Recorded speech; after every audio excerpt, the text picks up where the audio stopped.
Esthajnalcsillag, Morningstar, Chapter 3. One of Morningstar's favorite foods was a fried fish, fresh from the lake. So, to her family's relief, this is what she learned to cook next. It turned out she had a real knack for cooking and was not afraid to mix and use spices bravely. Usually, this fish was cleaned and rolled in seasoned flour. The seasonings were paprika, salt, and black pepper. After this, the fish was fried in hot lard. In those days, lard was used as the main fat for cooking. They were not too worried about cholesterol. It was not known way back then. People seemed to thrive on this kind of cooking and live to a ripe old age. Morningstar's great grandmother lived to be 98 years old. The main meats that were used in those days were pork, chicken, duck, goose, and fish.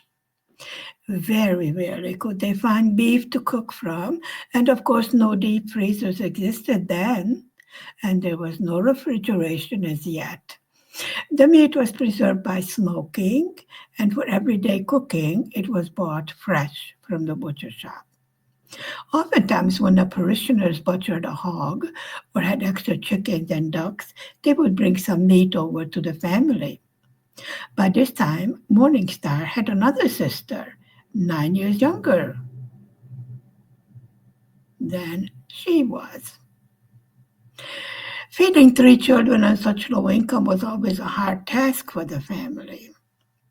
Not only was there the family to be fed, but also all the guests. Slabs of bacon and ham were also donated, and of course, the delicious Hungarian smoked sausage and salami. Baking was not one of Morningstar's strong points, maybe because she was not overly fond of pastries, but should did give that a try also with miserable results. Of course, to all these attempts of creating edible food, the rest of the family were the suffering victims. The ladies from the church were always ready with good advice and recipes for Morningstar. So this is where she got most of her new ideas from. The recipes were easy to follow, and of course, the donator wanted to test the results, thereby giving more advice on what was wrong and how to correct it. Excuse me. Sunday afternoons, Morningstar's father went to visit his other parishes. To the parish in Suffolk was attached 12 smaller villages that were also under Morningstar's father's care. The little girl accompanied her father to these villages happily every Sunday afternoon. The family had a vehicle, laughingly referred to as a car. Well, it had four wheels and a roof and an engine that started some of the time. Somehow, this motorized thing managed to arrive to the villages, but never wanted to start up on the way home. So, with the Hungarians' known good humor and ingenuity, one of the farmers brought a horse drawn carriage, hitched up the car to the back of it, and pulled the car back to Suffolk. He did, however, note to the good parson that perhaps buying a horse would be cheaper than using this god-forsaken machine. Oh well, the brains of a smart peasant is nothing to sneeze at. They definitely know how to solve impossible seeming problems. In the winter, the so-called car was hitched to the back of a horse-drawn sleigh, and Morningstar got to sit next to the sleigh driver. She loved these moonlit sleigh rides. The white snow sparkled in the moonlight like crushed diamonds, and the ringing of the sleigh bells was like music in the stillness of the night. In her later years, when she heard the Christmas song Sleigh Bells Ring, she always remembered these times. After these church services in other villages, there was a different village every Sunday. Supper would be served at one of the parishioners' house. Most of the time, the services were held at a parson's house, whoever had the biggest spare bedroom, and there was no prayer hall or chapel in these small villages. As the grown-ups started talking, Morningstar got bored and usually wound up in the kitchen watching the ladies cook. She asked to help, and she watched how they made the tasty dishes that were to be served. Now, as we all know, recipes are handed down from mother to daughter and are guarded with the greatest of secrecy. Making mental notes of how preparations of foods were done, Morningstar's talent in the kitchen improved to a high level. She even managed to recipes from restaurant chefs. And we all know that they don't give out recipes. I mean, you nearly have to threaten those chefs with serious bodily harm. And even then, they refuse to give out secret recipes. But as I said before, Morningstar had a way with people, and her smile melted even the furriest, hardest rock of a chef's heart. Morningstar learned that the way to get along in her world was to be open and friendly, show interest about the other person, no matter how benign or silly the other person's comments were. We know already that she was very opinionated, but she kept these opinions to herself. Her father told her that life is a game, and like any game, it has its rules. All you have to do is learn the rules of the game and play it. It's simple, isn't it? Well, our little girl learned these rules and fast. One rule was never, under any circumstances, repeat what you have heard in the house. Never get too close or friendly with anyone.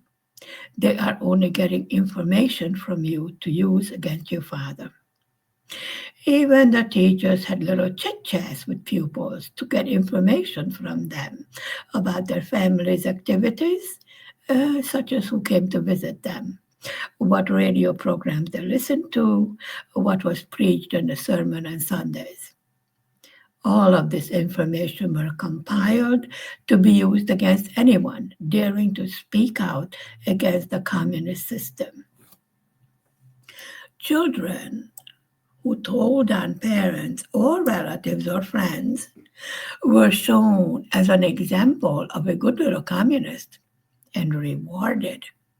Shocking stories, but unfortunately also true. There was no talk of politics in Morningstar's house, and nothing to report to her teachers. But anything said could be twisted into a lie and used against people in those days. During the Sunday worship services, KGB agents were placed among the worshippers to take notes of the sermon and the behavior of the minister. After services, these same people were also invited for Sunday dinner. As her father said, know the rules of the game and play by them. A Jewish person played the organ during Sunday worship services. He also attended Sunday dinners. No problems, no conflicts with the regime. As the billboard said, they were all equal in the sight of the regime. So be it. Many times, Morningstar was called into the school principal's office to give account of the comings and goings of visitors. Where did they come from? What was talked about at the dinner table? What magazines did the visitors bring? What books did they read? Do they talk about the Bible? Rather strange questions to ask from a minister's daughter, but these were the times for such things to happen. The tourist behavior was also questioned. Did the tourist say an opinion about the regime? What foreign languages were spoken in the house? What foreign languages does her father understand and speak? I mean, talk about neurotic people. These certainly were. As we so often hear, they were only doing their job, and they did it awfully well. The jails were filling up fast with innocent people accused of being against the regime. Most of the time, these people did not have the slightest clue as to why they were being arrested and jailed.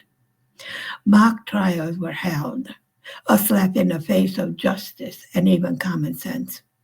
Even young adults were arrested and executed. No plea bargaining here, nowhere to turn for justice. The bodies of the executed prisoners were thrown in a hidden common grave. Not even a chance for their families to properly bury them and mourn them. These people were never to be mentioned or mourned. This was also against the law.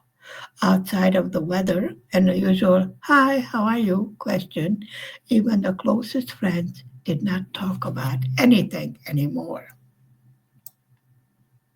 The good Communist Party members got ahead in life rather fast and easily. It did not matter if the education they had was only minimal at best. And they were at the head of departments, government, and even schools. The learning of the Russian language became mandatory. Foreign languages, like the English, were to be forgotten because it represented the capitalistic, decadent point of view. Of course, all the foreign movies were banned also. Books were banned that were against the communist ideology. Magazines, even children's magazines, were censored. Only items that praised the communist ideology and concept were allowed. Children's songs became marches, happily sung by the children. These were usually filled with how to be a good and happy little communist. Because in communism, we are all happy and prosperous, right? The irony of the lies fed to the children were horrifying. Everyone had a job. It was mandatory to work. If you did not have a place of work, you were sent to jail for work detail. So people worked or pretended to work. Any place will do as long as it is listed in your ID book. Qualifications for that type of work or education did not matter. Just have a place of work is all that was important. End of chapter 2.